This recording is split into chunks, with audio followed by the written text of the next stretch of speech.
Pass it to my boys Charcolo and Polo. Real heads listening, not just to the intros. Knowledge of the realness, y'all should really feel this. Always down the ball, hard on y'all's witness. This here's really for the real fans, for those who've never really been bandwagon fans. Listen to the real talk straight up from the stands. Hey! Happy New Year, guys! Wow, it's already January 18. Sobrang belated na nung Happy New Year na. Jan 18 na pala. We've missed so much time.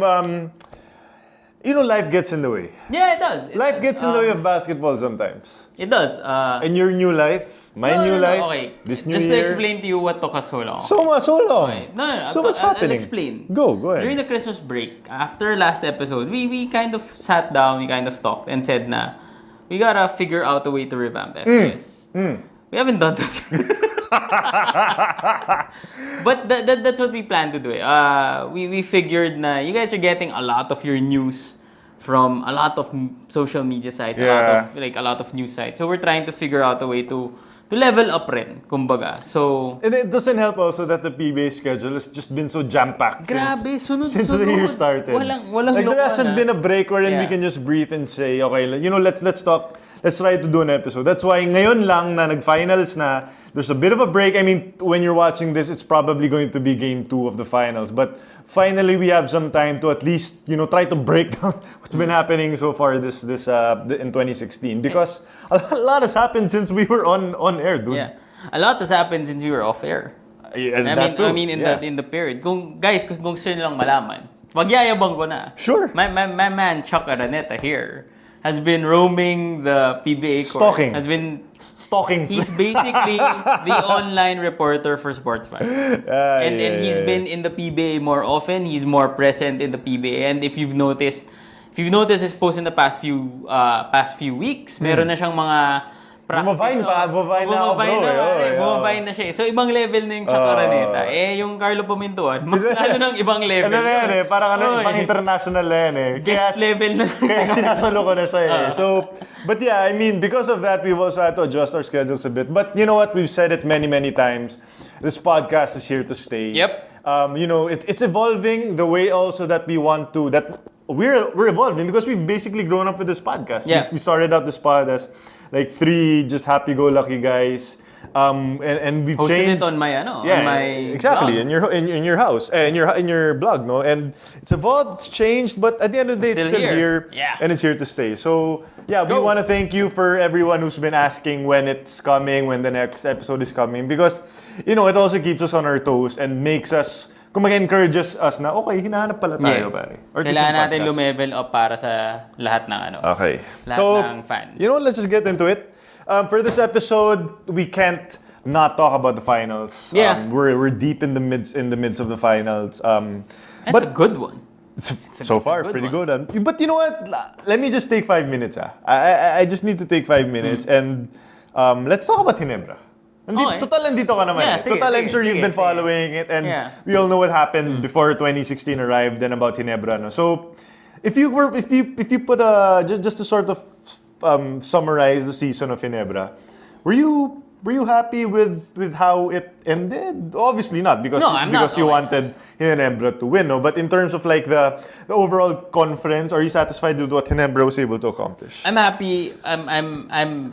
You know what, with Ginebra's like, now, Ginebra's a good dish that I want more of. Mm-hmm. Kung bali noon, okay na, tapos na yan. Parang nakakasawa na yung adobong langkong. Sure. Tapos na yan. Ngayon, Ginebra's a good dish that I want more of. I've seen their improvement. I've enjoyed watching Ginebra change up their identity. I've said it so many times in my article for Slam. They're the best defensive team in the Philippine Cup. They were the best defensive team. Alaska was number 2. Ginebra was number 1. And in terms of defensive rating. But like, I mean, that speaks volumes of how far Ginebra's gone. And I'm happy, but I'm not content. If that's the bow tie I choose to put in the first conference of Tim Cohn as the Ginebra head coach. Hey, but it's a great start. It's a great start. I mean, it's a huge difference from where they were. And that game against Star, wow. Man, that was one of the best games I've ever watched. It was yung tipong talo na. As in, yun talagang feeling, wala na, tapos na to. I even, to the point, changed the channel. And then, checked it out Only when they got to the overtime period. So you missed everything that happened before that. I had to watch it on YouTube. I had to watch it on YouTube. Bro, sa akin naman, that was Christmas Day. Yeah. And I was actually supposed to watch the game live. But what happened was, parang I had family obligations. Of course, it's Christmas. Yeah. And so I had to prioritize those. And I basically missed the best game of the year. Yeah, exactly. I mean, no regrets long term. Yeah. But when it happened, I was like, should have gone to work. Maybe should have gone to work a little bit. But you know what? What can we do? Yeah. But that's the game, and I'm happy that the Ginebra fans were able to get their moment. Yeah. And just to harp on what you talked about, Ginebra actually gave up the least amount of points. They only gave up 93 points a game to teams. The standard was 100 points. So they were playing well below league standard. So yeah, fantastic starting conference for Ginebra. But you know what? Only two teams are remaining right now, and it's San Miguel and Alaska. Shout out to June Mar Fajardo, man. Yeah. Shout out to June Mar. I mean, we have to start with that because that basically that injury that happened last Friday basically just changed Set the tone. The complexity of this series to come. Because there are some people who might say that, if Fajardo were completely healthy, that Alaska would probably still have a good fighting chance to beat San Miguel. But if you remove Fajardo from the equation, now people are starting to say, okay, this is Alaska's they're jumping into the season bandwagon. finals to lose. So do you agree with that, or do you think that San Miguel should still be the favorites? I know. I consider Alaska the favorites, even with June Mar Fajardo. Wow. I consider them the favorites. I was watching the semis. I was watching how the semis unfolded, and I was watching how June Mar literally had to carry San Miguel all throughout the first 4 games. He was averaging, an ungodly amount, 30 plus, 35, something 35 like that, points. Basta, it was crazy how he was playing so well and carrying his team against a tough Rain or Shine squad. And then at the same time, I was watching how Alaska as a unit was dismantling Global Port.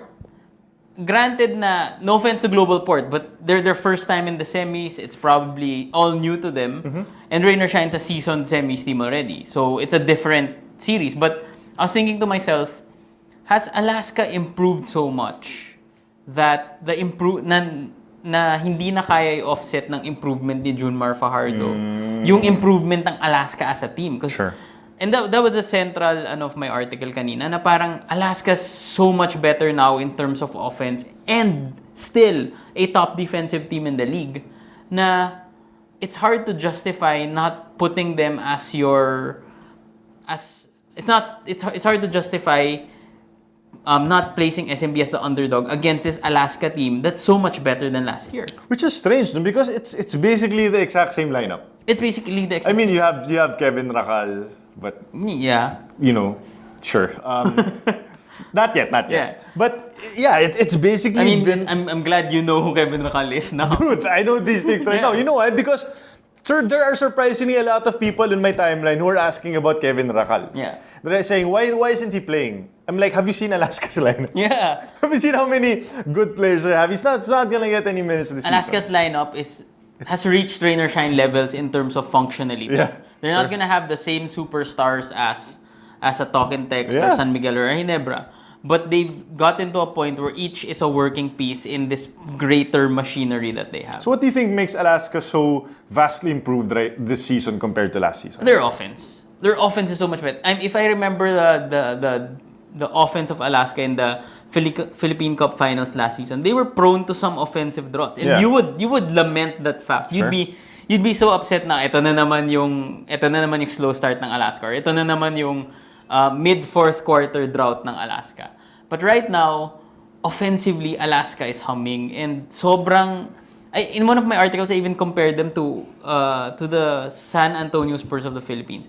They aren't as explosive as like a Golden State type. Yung tipong can put up runs na parang crazy runs. Will just make you like will change break your the heart. game. Yeah, it'll break your heart. But Alaska moves so well without the ball, and grabe yung ball movement nila. Grabe how unselfish they are, and grabe rin how everyone has Vic Manuel is a totally different player from last year. He's your team's leading scorer. Who'd have thought that Vic Manuel in a team with Calvin Abueva, JV Casio, Sanitos, Cyrus Baguio would be your leading scorer. But he is, and he's coming off the bench. He came off the bench. Parang, it's that kind of depth, and it's this kind of unselfish we not me mentality. Sorry to just keep on using that hashtag, but it's really the truth. That's gotten Alaska to this level right now. Ganito na lang pa. Simple natin. Alaska's averaging 14 more points this Philippine Cup than last year.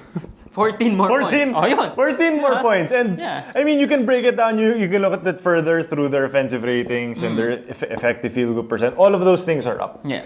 And I mean, we media types. Yeah. I asked Coach Alex about this also their last game against Global Port after they eliminated Global Port. And I was expecting some kind of game-changing answer na parang, we're running these different sets, we're more flexible, blah, blah, blah. But basically, what Compton said was that this team is just more seasoned. They're just playing together more. Maybe they have a year of experience under their belt. They went to the finals together. Twice. They lost to the finals together twice. And this year, it's just like, it's just becoming second motion for this team. Second nature. Yeah, second nature pala. Second nature for this team. And when you think about it, that's the way it should be for great teams. Parang they grow together, they make mistakes, and then they see, okay, this didn't work. These slow starts are biting us in the ass. Or, now we know that Vic Manuel is basically unguardable when he comes off the bench. So we're going to have him off the bench the entire time. We're not going to think about starting him. Calvin Abueva is best used talaga in short doses. Hindi pwede talaga in 30 minutes a game player siya. I mean, these are things that we do not know as mere fans. But Compton and his team are seeing it for themselves in practice. And now that the players are buying into it because there was success in the past and now there is success now, it just makes for a more cohesive unit. And you're seeing that right now. I mean, RJ Azul has never looked better.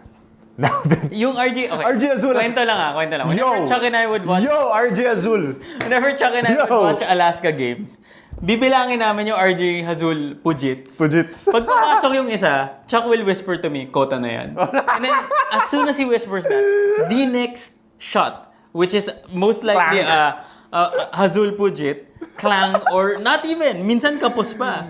So parang, ngayon, it's a totally different RJ Azul. He's playing not like a backup point guard anymore. You can start RJ Azul and put JV off the bench. Not that I'm saying JV's not that good, but it's that kind of dynamic flexibility that that Compton has. And it's perfect for just segueing into the finals. I mean, this is what's going to make the Aces so dangerous. I mean, we saw this in game 1. Basically, San Miguel is going to live and die with their core. Yeah. That's Lassiter, Cabagnot, Arwin They're Santos. going to give them heavy minutes. They gave them heavy minutes. They're going to play like 30 to 35 minutes a game. More. Yeah, more. Especially without Fajardo. But for Alaska won the fourth quarter because they kept Vic Manuel. They were patient.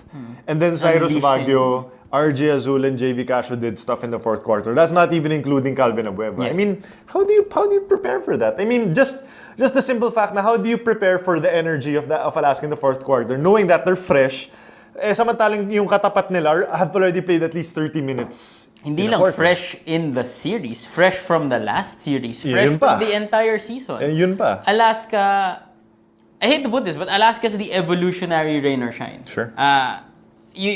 Parang in a way, Coach Alex is taking some of the best practices of rain or shine by changing his starting lineup. Not as often as Coach Yang, but he moves it around. He's also gotten to a point where he's playing his core less minutes instead of playing them more than 30 minutes. In game 1, no one played more than 28 minutes for Alaska. That's insane. That's insane. So in a way, he's gotten rain or shine system. He's gotten rain or shine best practices and improved upon it with this more seasoned, more veteran Aces squad. So I ask you this: you have probably 12 players that deserve minutes on the team. Who's their best player?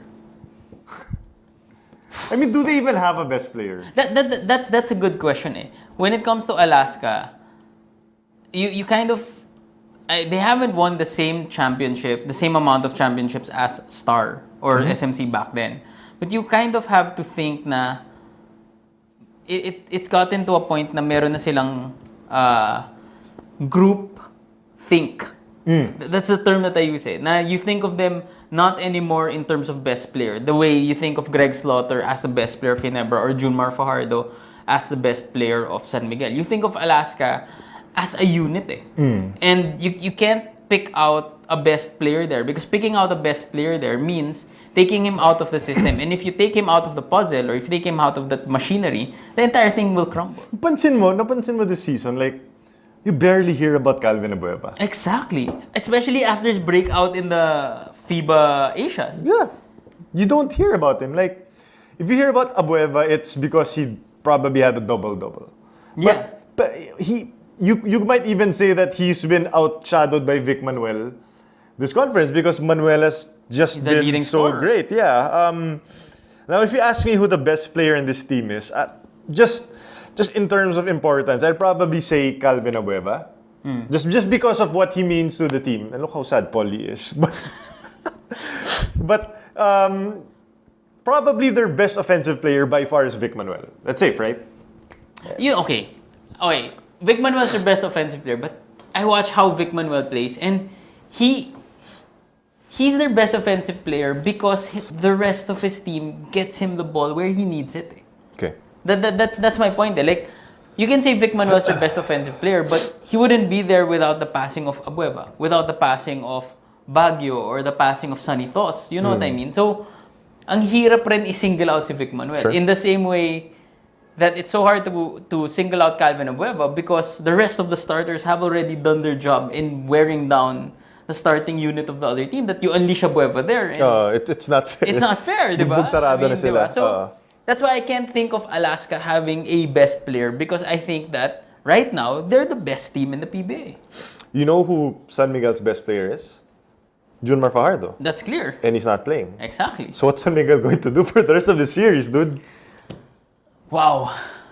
Number one, I feel bad for Sure. for June Mar. If you don't, It was... kwento mo. I mean, you were there. Chuck, tell us a story of what happened. No, I mean, we've watched it, but like you as a fan, take away the strip away your being a media personality. parang ano siya eh. Parang... It's like... Parang nag-slow motion. But I mean, I wrote about it na I was on the other side of the court when it happened, when Fajardo fell. But when they ran towards me, and then Fajardo was left on the floor, it was like, you know how in movies nagba-blur yung background, tapos yung foreground lang talaga nakafocus sa kanya. And like that's all you could look at the entire time. My God, June Mar Fajardo is on the ground and he's not moving, or he's writhing in pain. Yeah, clutching his knee. That was the scariest thing I've seen, at least live. I mean, I wasn't there for Derrick Rose. I mean, I saw it and it was heartbreaking. But it's different because this is a guy that we basically have grown to love in the past 3 years in the PBA. Plus, seeing him getting carted out via stretcher, go to the locker room, and just how, like, his face was just full of fear.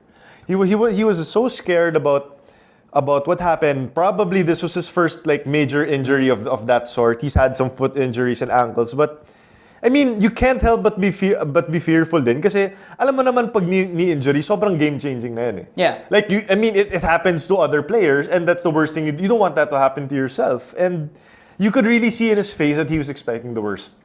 Plus, he said also to Riza Diaz during the game na parang he heard something pop. Yeah. Anytime you hear the word pop and knee, it's never a great combination. Exactly. And, seeing him also carried out by a stretcher to paalis ng Araneta Coliseum, it was really just one of the scariest moments as a basketball fan I've ever seen. And when he was leaving, I was just watching the entire thing leaving. Tapos when he was leaving, parang inapiran ko siya, sabi ko, June Mar, he was being stretched out, sabi ko, June Mar, laban mo lang yan, pagaling ka lang. Tapos parang inapiran niya pa rin ako, parang he still looked at me and smiled. And I guess that's the thing that's just so endearing about June Mar Fajardo. Like, we call him the Kraken. Like, we call him the Kraken because he's like this big imposing force. But he's such a down-to-earth, humble, simple, lovable guy that minsan hindi mo ma-equate yung killer instinct sa June Mar Fajardo. And that's the one thing that we talked about before, na parang when he was younger na, what if this guy were more of a killer? And the thing is, he's actually become that dominant force we've all expected him to be, but he hasn't changed. He's been the exact same person that basically a lot of people idolize. Like before the game starts. I mean, even on a team with Cabagnot, with Santos, with Laster, and all those guys, I mean, June Mar Fajardo just draws so many people towards him because he's such a nice guy. Like, he'll shoot around, kita mo talaga na intention to shoot around, nagpa-post moves siya. Pero as soon as he sees one person or even one kid lining up, pupunta niya talaga eh. As in, he's really that kind of a guy. And that's something that I didn't see before. Like, I didn't see that side of him. And that's why parang, you're wondering, why this guy? Why him? I mean, we don't want anyone to get hurt. But, like, why him? Most of all, why him? Yeah, and why at this stage pa talaga of the PBA conference. So, we wish him well. I honestly don't know what's going to happen to him.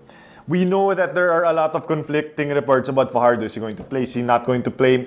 Is his ACL intact? Is his MCL? Or may PCL na pala na hindi ko man alam ano yung PCL, no? But before we get to any of the team stuff, would you want him to play? Is there a need for him to still play? Okay. If the PBA only had one championship like the NBA and you had an entire year to work for it and this is what you're going for, then maybe it would be understandable to me why SMB would want him to play because sure. It's a once in a year chance and it's a tough league in the sense that they had to go through hell against rain or shine and then they're facing an Alaska team that's gotten so much better. Mm-hmm. Who knows how good Ginebra might be next year, or Tokentex might rebound with Ranidel back. Mm-hmm. That if it were a one-time championship thing. But if you rest June Mar for the finals, and then you rest him for the entire Commissioner's Cup, and then get another chance for a championship in the Governor's Cup, then that makes more sense to me. Because it's not the end-all championship. I mean, the Grand Slam's always there. But you have to think, June Mar's only 27. Yeah. Meaning there are Grand Slams that could be won with him in the future. So why risk more championships by going all out for this Philippine Cup? Yeah. I'm not telling them to fold. SMB still has a great team. Yeah. They almost beat Alaska in game 1. Exactly. SMB still has a great team. So it's not like, parang forfeit nyo na yung mga laro nyo. And June Mar, as much as he's the go-to guy for SMB, and I would say parang the end-all and be-all of their team, it doesn't end there. SMB still has to continue, and who knows what can happen. But now I'd rather have June Mar sit it out na make sure that he's 100% before coming back. Tuhod yan eh. Yeah. Kung ankle yan, sabihin ko sige, baka kaya eh. Or even his foot. I mean, his foot injury na nilalaban rin niya. I mean, get yourself 100%. Tsaka like what you said, are we saying that SMB won't have a chance next year? I mean, they're always gonna have a chance as long as they employ June Mar Fajardo. And the thing is, that's the thing, like you need Fajardo to be June Mar Fajardo, not just to be some facsimile of not the Kraken, not the shell of June Mar Fajardo. Now, the thing also that interests me is like reading some reports also of media. Alaska coaching staff quoted that SMB might be a bit more dangerous without Fajardo. Now, come on. I mean, like, cool story, guys. That's Alaska being humble. Yeah, that cool story, guys. Come on. I mean, let's be honest. Way. Come on, stop it. But there is something, a bit of a truth naman na makuha natin dyan because naging mas varied yung opensa ng San Miguel. And we actually saw that against Rain or Shine, di ba? Towards the end, Yeah, their game drastically changed and they became more dominant in the last two games because they spread out the offense. Now in game 5, they spread out the offense, but Fajardo still had 26 points. I mean, you can't replicate that. Yeah. But in game 6 naman, it was Gabby Espinas doing work, Marshall Lassiter in game 6, no? So, it's obviously going to be very different. Now, I guess putting it back in the context of this series, is that spread out offense, is that going to be enough to beat Alaska? Okay, thinking about SMB's choices ngayon because what I felt they were doing minsan is a lot of their pet plays or a lot of their plays involve the post. I mean, clearly, because it's June Mar Fajardo.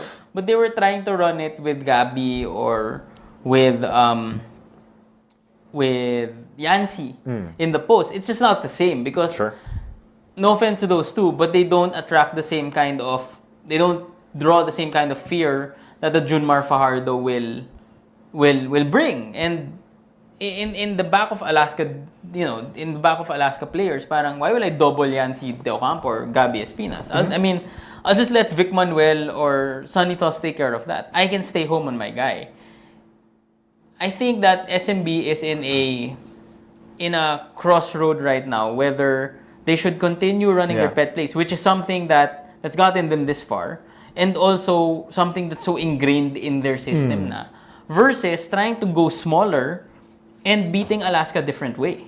I think that's the thing. I'd love to see Arwin at center, Arwin Gabby at center, and have that kind of active length in your front court. Have Marcio, Ross, and Alex play the wings, and then try to change things up. Try to confuse Alaska with more movement, with more passing, and more activity. Yeah. Yun na lang naisip kong way to beat Alaska. Because if they try to beat Alaska by inserting Yancy or Gabby into June Mar's spot, it might not work. I agree with you. The only problem nga is if they have enough time to actually learn that's why a system without plus again it doesn't do any lightsaber doesn't do any favors to San Miguel that this conference is so jam-packed with games. Na wala silang oras to actually recover and to learn. Or to also learn how to play mo after beating Rainer Sign in 6 games, isang araw ka lang pahinga tapos Alaska sa finals. Diba like in the NBA, what, you get a week to prepare for the finals? Ito, rock and roll ka agad diba? So yeah, I agree with you na you kind of have to be a bit more creative against But that Alaska. lineup, that idea, or whatever that I had of SMB, will that work against Alaska in the first place? You know why it will work against Alaska? It will work against Alaska because Alaska is one of those teams now the sum is better than the parts. Now, we saw that in game 1 that they made it a point to attack JV Casio. Over and over and over again, they were attacking Casio. Now, you can do that. You can do that as much as you want because we know that Alex Cabagnot basically owns Casio. He did it last year in both finals, and he's going to be able to do it again this conference. You can even get away, I would think, with having Arwin Santos and Gabby Espinas try to score on Vic Manuel because as great as Manuel is as a scorer, he's okay. He's an okay defender. And you can also if you're San Miguel, you can also try to just play good defense on Abueva, and he will eventually turn it over, diba? Like those are things that you can do. But I just don't know if you can put it together for one entire series or one entire game. I guess the key point here is to stop keeping June Mar Fajardo situation up in the air. Because as a team, parang kung ako kunyari si Arwin, kampante ako, babalik si June Mar, kaya natin to. You know what I mean? But if you say na, okay, guys, wala talaga si June Mar, papahinga ko muna. Like Coach Leo says, guys, pahinga ko muna si June Mar. Kailangan para gumaling talaga siya 100%. Sorry, I just need to interrupt you. Clarify lang sa YouTube feed, sabi ni Dexter, sabi yung sa point mo daw, it's not as easy, Polo, since you're asking to play freestyle basketball, San Miguel. That's true. I'm saying that's why it's a crossroad, because it's not that easy to play that kind of basketball. But trying to run the same plays with a Yancy or a Gabby might be harder because Alaska can. The whole point of running those plays is because June Mar draws so much. But if you're gonna run a post play to Yancy and everyone stays home, then you're killing the clock. You know what I mean? Sure. So that's why. I mean, that's why parang if they want to win a championship, maybe drastic changes have to be done. And that's why I'm saying, to know June Mar's status or to know whether he's coming back or not will help in changing, in implementing or deciding if drastic changes have to be done. How do you free up Arwin Santos in the series? Arwin got so many looks because of June Mar. Okay. I think Arwin has to go back to being blue collar. I mean, Vic Manuel outworked him. Vic Manuel outplayed him in the fourth quarter. I mean, the entire game one actually. He was horrible in game one. So he just has to adopt the mindset. Now I'm not gonna get these easy looks from June Mar, and crashing the board will help. Pick and pops with Arwin Santos, more pick and pops. Kasi a lot of the plays for Arwin comes from June Mar's passes. So more plays between Cabagnot and Santos. Parang make them weapons now instead of recipients. In game 1, so San Miguel shot 8 for 26 from 3-point line. Yeah. Alaska went 5 for 17. Now, San Miguel's 8 for 26, 30%. I mean, that's okay. That's not bad. But the thing is, wait, I'm just gonna look very quickly at the stats ng... I think San Miguel's at around 36% 3-point shooting. Okay, hold up. Let me just check that real quick. San Miguel is same. Mga 30.7% pa rin. So, I mean, they're still getting some looks. But you would probably have to say that, Alaska will study tape. And they will study what San Miguel is trying to do and how they were getting open looks. And they're basically going... The way I see it is, as this final series goes on, more and more, they're just gonna start to drift further away from Espinas and Yancy and just basically dare them to take those shots. Like Yancy De Ocampo in game 1... 18 points. Yeah, he had 18 points and he shot 2 of 4 from the perimeter. Now, Yancy De Ocampo is my guy, but I would rather have Yancy taking 3-pointers than Arwin Santos. That's true. Diba? And I will just live with the result. If Yancy De Ocampo is going to beat me by being a stretch 5, then wala tayong magagawa dun. But I'd rather stay home on Lassiter, who shot only 1 of 5, and Arwin Santos, who shot 0 out of 4. I'll take my chances with those guys, and I'll give shots to Yancy De Ocampo. But on the flip side, you can also say that Alaska almost lost with SMB playing so bad. Yeah, sure. Diba? So parang, I mean, it's not a throwaway series yet. Oh, no, by no stretch. Siguro my hot take would be, like, Alaska is the favorites, but San Miguel can still win this. That's my hot take. That's my hot take. It's not very hot. Yeah. Medyo naiwan ko sa microwave Tapos nag-jumebs ka and everything. Pagbalik mo din sa minute. Yung kape ko hindi na umuusok. At sinabi mo yan before the series. Yun, umuusok pa yun. That's my hot take. That's an awful hot take. Yeah, that's all I have. Prohibitive favorites ang Alaska without Fajardo. Now, if he comes back, do you think this changes the complexity of the series? No, Alaska's still the favorite. I think Alaska improved to a level that they are better than San Miguel even without Fajardo. And I really believe that. I think this is their championship to lose. And parang anong game lang matatapos for me yung magiging question if Fajardo's there or not. But I feel that Alaska has enough in their tank to be able to finish out, to be able to win the championship this year. Okay, so it's game 2 is on Tuesday. Let's hope. Well, I mean, for Alaska fans, are probably hoping for sweep. But if not, we should be back next week to recap what's been happening in the finals so far. No? Hopefully with Carlo. If we can try to afford his talent fee, medyo pataas ng pataas.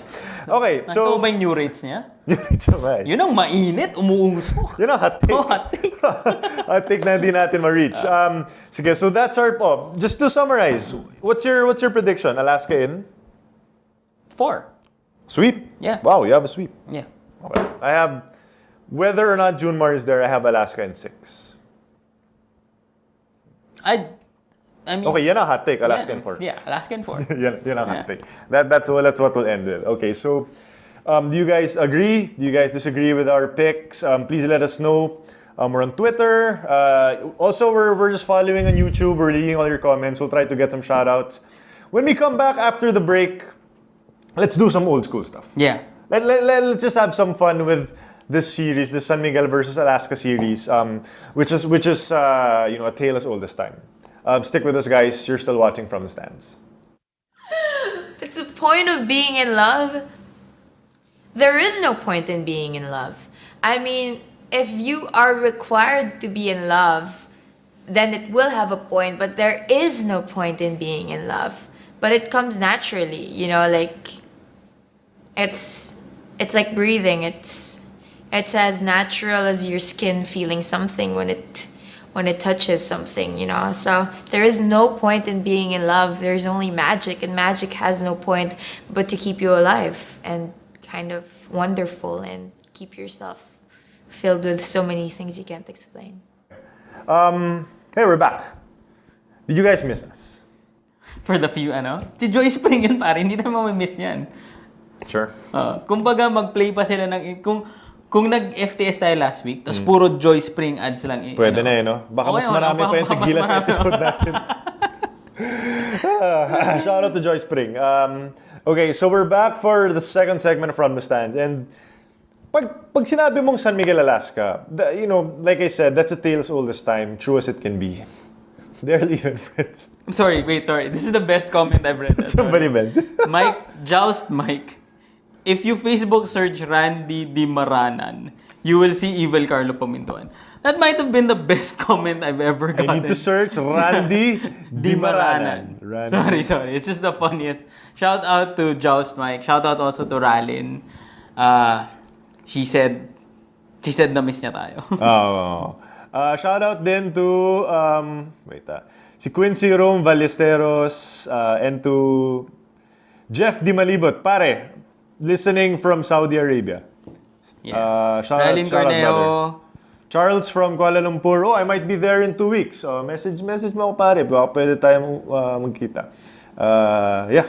Of course, my main man, Hael. Maraming salamat sa lahat ng graphics. ating, The graphics by Hael. Kung kailangan nyo paggawa ng graphics, go straight Doon to him. kay Hael. We'll link you to his Facebook page. Yes, He has a sir. Facebook page. Okay, here we go. Pag sinabi mong San Miguel, Alaska, those two teams have had some of the best PBA players of all time. Okay. Now, what we are going to try to do here and from the stands is to try to pick the best 5 players from Alaska and the best 5 players from San Miguel by position. Tama? By position.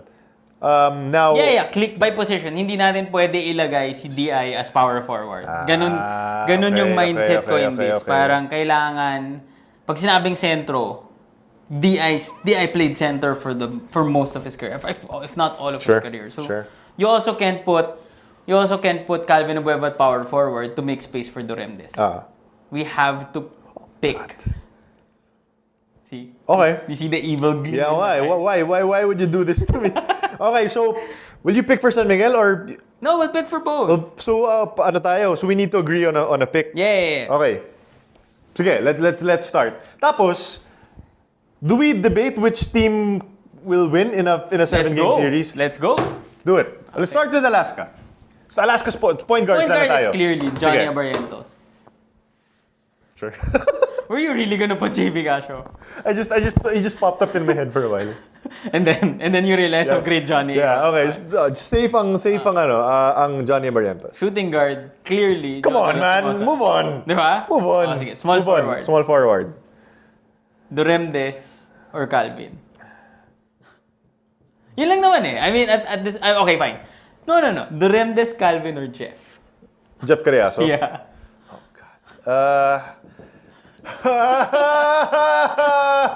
Di ba? Ako Duremdes ako. Calvin will have his chance to prove that he's the best small forward of Alaska.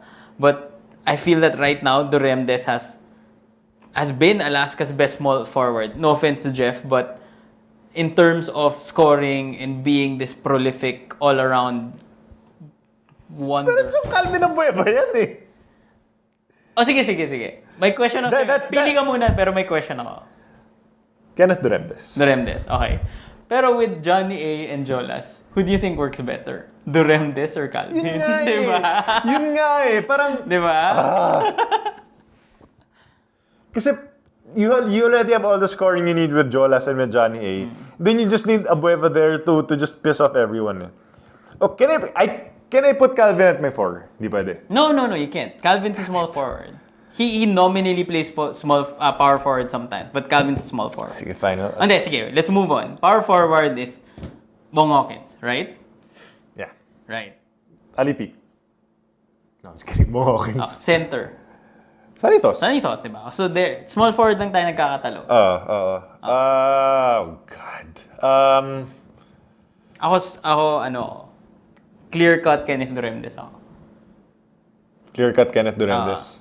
Plus, I remember putting May magandang point si Mark Ignacio. Sino coach? Kailangan natin pumili ng coach din. Oh, sige. Tim Cone. Alex Compton. Wow!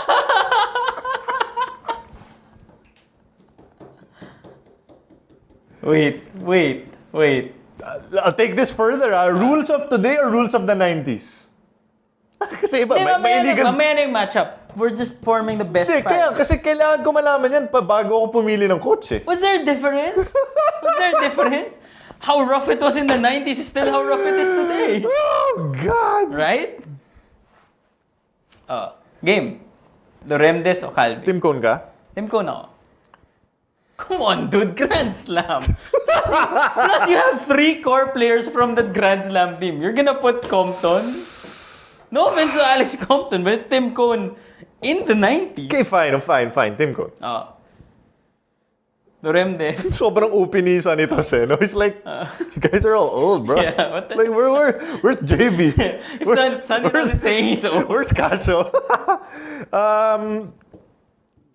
Yeah, you know what? Duremdes tayo. Okay, sige. So, my all-time starting lineup is Johnny A, Jojo Lastimosa, Kenneth Duremdes, Bong Hawkins, and Sanitos. That's a slow Chong, I can put Abueva sa 4. Let me put Abueva sa 4. He played 4 for 3 years. For San Sebastian. He played power forward for 3 years sa Alaska. He did. It's only now. Wait, so you're It's only now kung kailan na-realize ni Compton na ay tres pala to si Abueva. Wait, so you're picking Abueva over Bong Hawkins? Sure. I'm just clarifying that. Yes. Oh, sige, fine. Okay. Fine. I'll fold this. Bro, para lang hindi ma-OP si Tos. I'll fold kasi we're gonna take forever arguing this point. But sige, Johnny A, Jolas, Duremdes. Jolas o Willie Miller? Jolas. Objectively. Willie. Willie was awesome. I won't lie. Willie and Alaska was awesome, except... Peak Willie. Except last 2 minutes. Except in the last 2 minutes. Except the last 2 minutes. That's why you need Isabelo. Yes. Because you already have Johnny A to do Willie Miller stuff. And Duremdes to do all of the scoring. Isabelo's there as your clutch. Okay. So yeah. So it's Johnny A, Jolas, Duremdes, Abueva, and Thos, coached by Tim Cone. Sure. Okay? Sure. We're in agreement on that? Sure. Okay. San Miguel. Ooh, bloodbath to pa. Okay. Point guard. Olsen, right? Can we start 90s? Sige. Dahil generation natin. Sino yung point guard nila noong 90s? Was it always Olsen? It was, as far as I recall, it's always Olsen. I mean, Boybits was there and... Olsen. Franz Pumaren was there. Yeah, Olsen. But Olsen's your Olsen, and the one. Shooting guard. Don. Don Ontiveros for shooting guard. Or Lassiter. Over...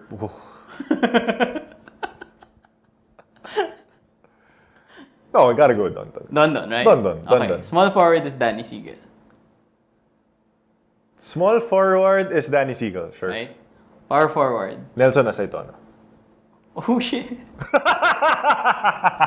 That's a great pick. How can you not have the bull, brah? Because I was gonna go Arvin Santos.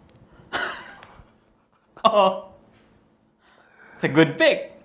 But it's nothing compared to Nelson Aceitono. It isn't. But if you're putting June Mar at center. I'm still rather have Nelson. Are we trying to win games or are we just trying to have the best, most talented lineup? Best five muna. Oh, sige. Best five muna. Fine, Nelson. I'll concede Nelson. Okay. I'll concede Nelson. Center. D.I. June Mar.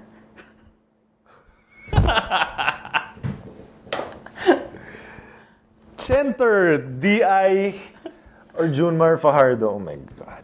So DI is a what? 3-time MVP? 2-time MVP? Multi-time MVP. 2-time. Buti wala si Carlo dito, no? Like, 2-time. Because I remember Carlo saying when DI won his second MVP, natakot siyang kaya i-break yung 4 ni Cap. Point guard, clear tayo, all set, not Alex, ha? Yeah. Shooting guard, pwede ba si Ato Agustin? Pwede, but I'd still pick Don. Don. Yeah. Okay. Even though he's an MVP. And apparently one of the PBA's top 40 players. That's a good point. Right? That's a good point, but fine, if we're forming the top 5, okay, Ato Agustin. Okay. Ato Agustin, Danny Siegel. I gotta give it to June Mar. Gotta go June Mar. So Nelson June Mar. Yeah. Okay. That's your fantasy lineup. That's your top. SMB fantasy lineup. Coached by? Coached by Jong Ichiko. Not Ron Chico. No. No? Jong Ichiko. Jong Ichiko. Okay. I'm fine with Jong Ichiko. Yeah. Okay. Okay, but okay, what's our team that we want to actually win versus Alaska? It's Rosella, Don Ontiveros, Danny Siegel, Arvin Santos or Nelson Arvin Aceton? Santos. Really? Ako pa rin. You know why? Because imagine mo, you have Don, Rosella, Danny Siegel, and Arvin Santos as your shooters. Stretch for lang talaga eh. Di ba? Yeah. I mean, Nelson can hit threes, but I'm not gonna count on that. Sige. Yeah. Di ba? O game. Between our top 5s. Basically, San Miguel just has too awesome a lineup. It's hard to pick. And we're getting crucified on YouTube. Exactly. Chong, may Alan Kaidig ka pa.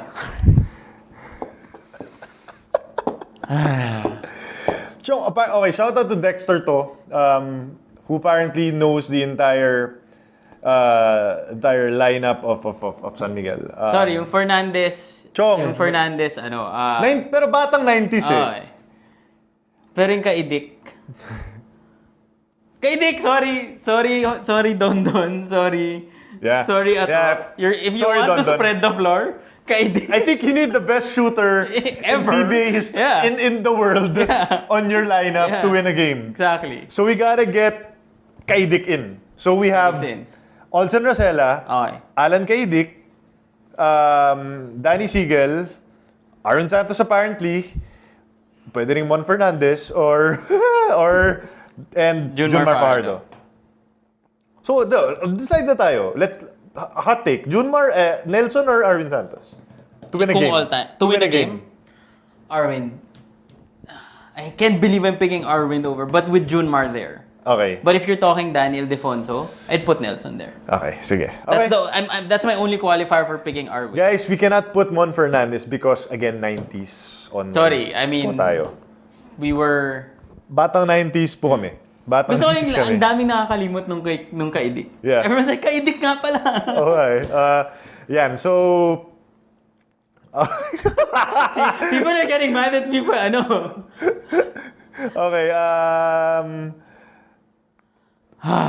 Nakaka-stress kayo, guys. Okay, so papatayin ko rin laptop ko. Game. Okay, so okay. Our Alaska lineup is Johnny Abrientos, Jojo Lastimosa. At small forward, we're putting in Kenneth Duremdes, Bong Hawkins, and Sonny Thos. On the other side, it's June Mar Fajardo, Arvin Santos, Danny Siegel, Alan Kaidik, and Austin Rosell. Yeah. My God. Who wins? Who wins? Like, ang hirap, no? Hirap. It's hard. Okay, I think that's an impossible question to answer. For me, it's a tough question to answer because there's a lot of variables in play. I mean, you have the coaching and you have yung rules nga and everything. Okay, question. If I allowed Calvin at power forward, will you allow Daniel Defonso at power forward for me?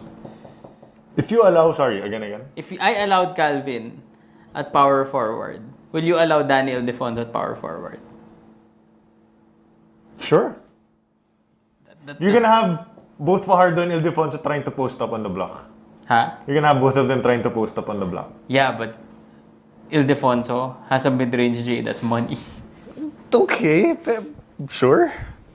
Pero kung all-time 5, All-time 5. that makes sense. Right? Yeah. That makes sense. But again, you guys are hating on Arvin Santos a lot. But again, we're trying to win games here. And you want a stretch 4 To complement June Mar. to go with June Mar Fajardo. And I mean, San Miguel has won 2 championships with a Fajardo-Arvin Santos tandem. Okay. San Miguel wins the series. They do, right? I'm sorry, I mean, I think definitively. because June Mar's better than Thos.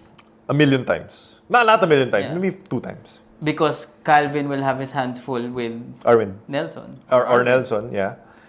The only positions where there is an advantage for Alaska would probably be point guard. Maybe shooting guard because Chola's Yeah. better defensively. And then small forward. Sabihin nating wash. Yeah, because Danny Siegel versus Kenneth Duremdes. Danny Siegel was... Yeah. We're saying peak Danny. Yeah, peak. But let's not sleep on peak Kenneth Duremdes. No, I'm not sleeping on Peak Kenneth Duremdes was basically Kevin Durant. Exactly. Diba? Yeah. I mean, peak Danny Siegel was also Kevin Durant. You know what we should do? We should have... In future iterations, kailangan natin ng bench para lahat masaya. Pero again, guys, starting 5 lang to. And again, please, give us your best positions. Again, para klaro, we want the best 5 for SME that will actually work. Hindi lang yung yung top 5 tapos ilalagay mo si Arvin, si Acetono tsaka si June Mar tsaka si Olsen, sino maghahawak ng bola dun, di ba? Parang which team would actually win championships? I don't know. That's me. Me kasi, tama si Arwin kasi either Daniel Defonso or Acetono occupy the same space as June Mar Fajardo. And that's a tough thing to manage. Everyone else you can space the floor with. Sure. With Alaska naman, I wanted to put Bong Hawkins over Abueva. Because number one, I feel Abueva works best off the bench. And Hawkins is gonna set mean picks for everyone else. Sure. Which Calvin might not be able. Can you imagine Hawkins and his picks and then butt picks of Sonny Thos to free up a driving Johnny A? That's crazy. I mean, that for me would have been a game changer, especially if you have June Mar trying to recover. Yes, sir. Okay, so, yeah. Basta ang coach ng San Miguel is Jong Ichico. Jong Ichico. Yeah. Klaro tayo doon. Hindi si Norman Black na nag-Grand Slam din. 90s. Hindi si Leo Austria na may 2 championships na. Wait, At magaling, with June Mar? magaling umiscreen. With June Mar? June Mar Fajardo. Oh, shoot. Hindi, wag na. Kasi he'll play Fajardo 45 minutes. Yeah, but can you imagine Coach Leo with Alan Kaidik? Imagine mo yun. Kung anong ginawa niya kay Lasseter, gagawin lang niya kay Kaidik. Ewan ko sa inyo. Okay, mga shoutouts na lang ha. Si Alice Cruz from Korea, thank you for watching. Noel Bilegra, Ben Sion pala. Happy birthday to Sion Ryle. Wow, parang Jedi no? No? Kaka-birthday lang nung January 1. Happy birthday to your little guy. PJ ng Nova PJ from Novaliches. Maraming salamat sa mga feedback ninyo. Shoutout din to Lou Patino. Lau Patino pala. Sino pa ba? Si Evan, of course. Si Dix from Social Boracay. Tapos, also on Twitter, shout out to Rocky Road from Missouri. Hinebra fan yan. Hinebra fan yan. Tapos, shout out din to Mar Toazon listening from Ontario. Ano tayo? That's International. It's the home of Bret Hart, Canada. Okay, so... I don't think anyone You could knows have said like the All-Star game. no one knows who Bret Hart is anymore.